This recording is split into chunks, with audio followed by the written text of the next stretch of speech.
Hello, welcome back to the Football Terrace. Thank you so much for tuning in. You know how very much we appreciate it here. We really, really do. So do us a favor, smash that like button and hit that share button for us also. The story around De Ligt takes another interesting turn tonight, and it is a turn that Manchester United fans should be very proud of and should feel encouraged by if it indeed is true.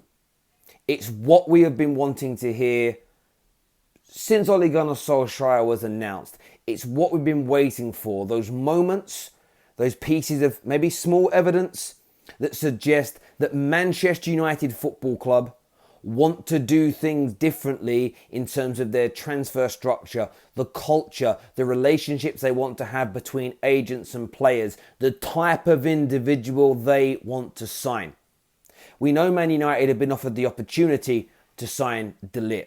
We know how much it's going to cost to buy the player, and Man United are happy to do that. We also understand that signing one of the most coveted and one of the best up-and-coming football players in the world is going to cost you a pretty penny in salary. Man United are prepared to pay it.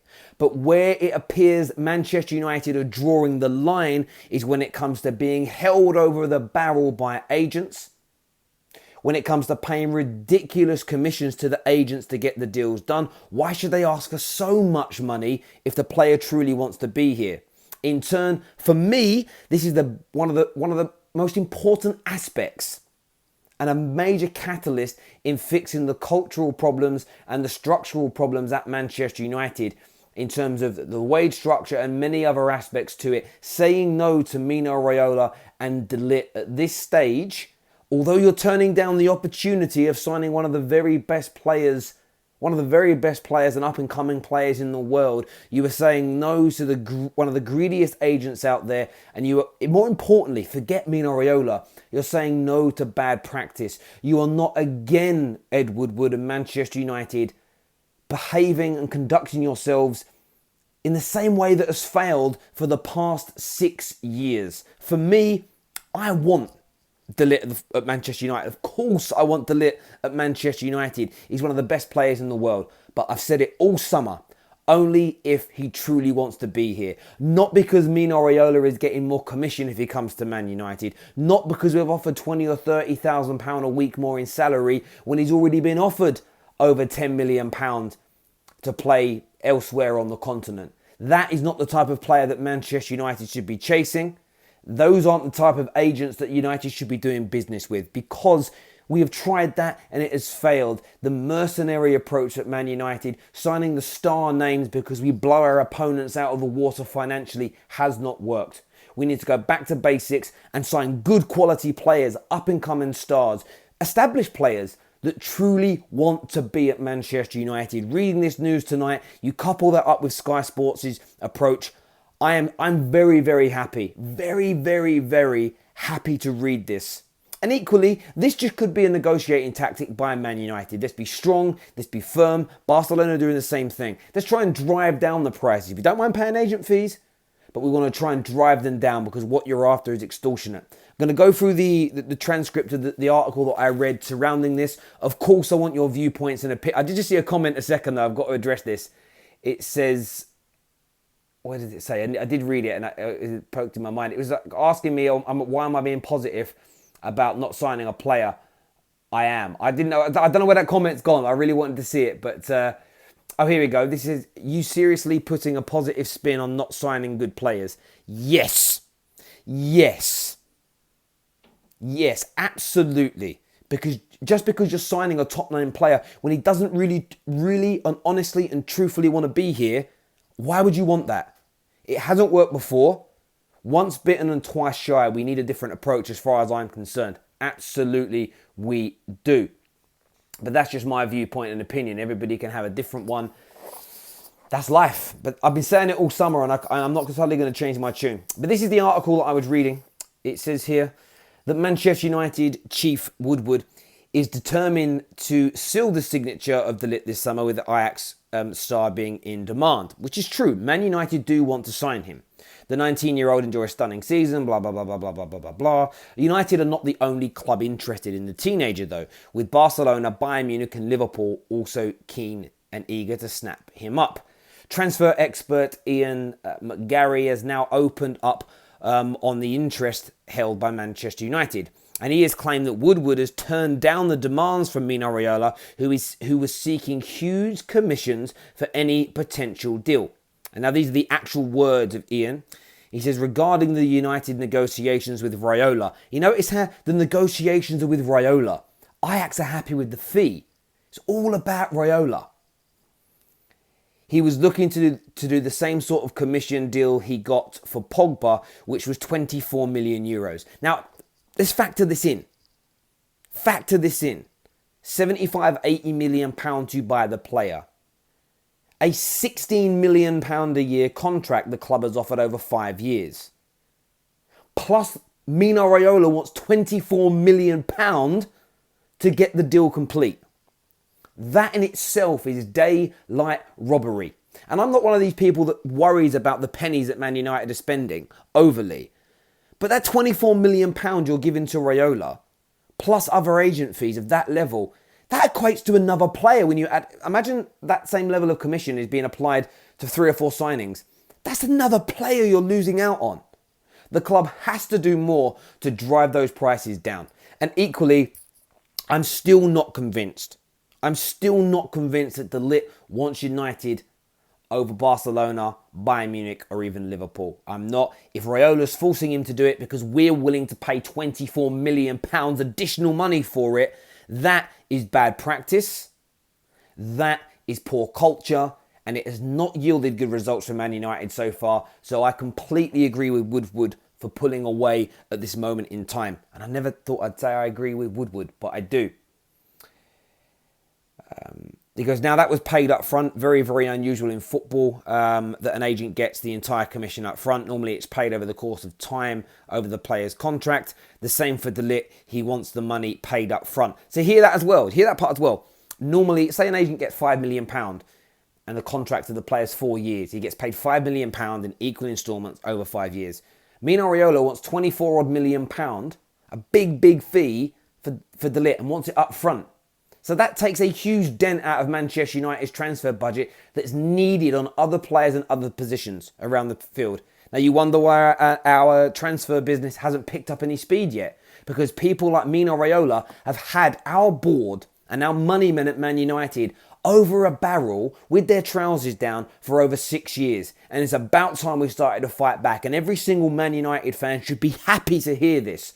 Because you have cried and you have boo-hooed, you have whinged and whined and moaned and complained and tweeted and been vexatious for years with how poorly we've done our business, how cheaply we sell players and how much money we hemorrhage buying average individuals. And money we've paid over the top for superstars who didn't really want to be here and failed. And now people seem to be, oh, well, just pay it. Just pay it. We want to get De Ligt. Honestly, people are so fickle. So fickle. It is unfreaking believable. Unfreaking believable how people are suckered in by that. It's absolute madness. I'm going to continue to try and read this article. My phone switched itself around. He says, United have said no. They are not going to do business that way anymore. This is what United then said, according to him. He goes, we need to have something in hand that we know we can try and rein you in with. It goes on to talk about how United think, but it goes, well, if we owe you money, if you're upset or you upset your players or you're upset the club, we know we have a hold over you. And that's true. That's another thing as well. As soon as Mino Raiola, that's a great point there. Sorry, I didn't read that properly. That's my dyslexia coming through. But essentially what he goes on to say as well is that United want to have some power and control back over agents. If you give Mino Raiola all his money up front, he'll start doing what he did with Pogba a year ago, touting him off to other clubs to try and get more money. But if Man United owe him money and there are stipulations in it that he has to keep his player on side and his player happy for a set period of time, it gives Man United more control, which is what we as fans should want to see. For me, this represents good business. It really, really does represent good business from Woodward, if it indeed is true. There's not much more on the story. It says, and for a long time, the expectancy has been that Barcelona signed De Ligt despite Manchester United's interest, which most people agree with, and most people think that is true. But I want your viewpoints and opinions on this. If this story is true, and I keep saying if because I don't know Woodward personally, I'm not sitting in these meetings, but if we are turning down the opportunity to sign De Ligt based on not wanting to pay £20+ million up front to Mino Raiola's back pocket, if we don't want to pay this money because it holds us over a barrel, if we don't want to sign a player who doesn't truly want to be here, surely Man United fans have got to link arms and sing Kumbaya and be over the moon happy. If you're not, I want to know what's wrong with you. For me, that means you're backing the Glazeronomics, you're backing the board, and you're backing Woodward, who have done an absolutely shocking job over the last 6 years. And prior to that, it doesn't appear a great deal of good business and planning for the future was done either. But if you want to back them, that is your prerogative, I suppose, and you're allowed to do that. I just can't see any logic in it. But I am going to open up the stream now on my phone and go through your live comments to see what you are saying. Just waiting for it to show up here in front of me. And I've got a little announcement as well about the football terrace. I'll tell you that in a moment as well. Right, let's see what a few of you are saying here. This is Mr. Wright, who says, finally Woodward has shown he had some balls. Absolutely right. Absolutely right. This is from Lewis Ford, who says, Terry, I love how you look. Louis Ford, sorry. He says, I love how you look at things properly and look at it with a different perspective, unlike others who just say, why don't we buy him? Exactly. You've got to look at what you're buying and why. You've got to look at the principles, the morals, and the ethics behind the deals that you are doing. Because at the highest level, if your ethics in how you buy players is wrong, if your ethics in how you win business is wrong, if your ethics in multiple areas of your business are poor, that bad culture will destroy and eradicate your strategy. And then it seeps into other areas, dare I say, into the playing staff. The players who are meant to go out there and deliver. If they see bad practice, if they see unprofessional behavior, if they see a mercenary attitude, if they see people not caring in the boardroom, not caring here, not caring there, that spreads. And it's why Man United are crumbling. Because from top to bottom, from inside out, the lack of professionalism, standards, principles, and solid good culture has been eradicated from Manchester United. If you believe it hasn't, fine, that's fair enough, that's your viewpoint, but you can see it. It's palpable. It truly is. Let's jump back into your live comments there. There we go. Here we go. We've got a super chat here. It says, what happened? Original base Annie. Watch the video back when it comes out. But essentially, United, more has been revealed by the media about United saying no to Mino Raiola and De Ligt, and I'm very happy about it. There's no doubts in my mind about that. Raiola the Rat here. This is from Gaming Guy. He says, Terry, is Ed Woodward turning from Jeremy Corbyn to Theresa May? I don't say nothing. I don't speak.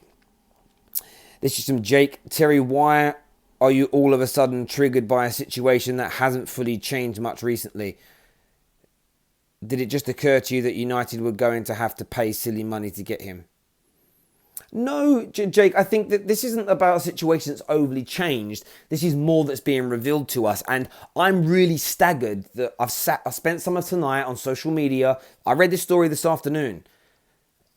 No big Man United accounts on Twitter, YouTube, Facebook. They're not really talking about this. Man United journalists that are very close to the club are not really talking about this. And I cannot understand why. We have bemoaned and we have felt scalded and angry for a long time at how Woodward does his business.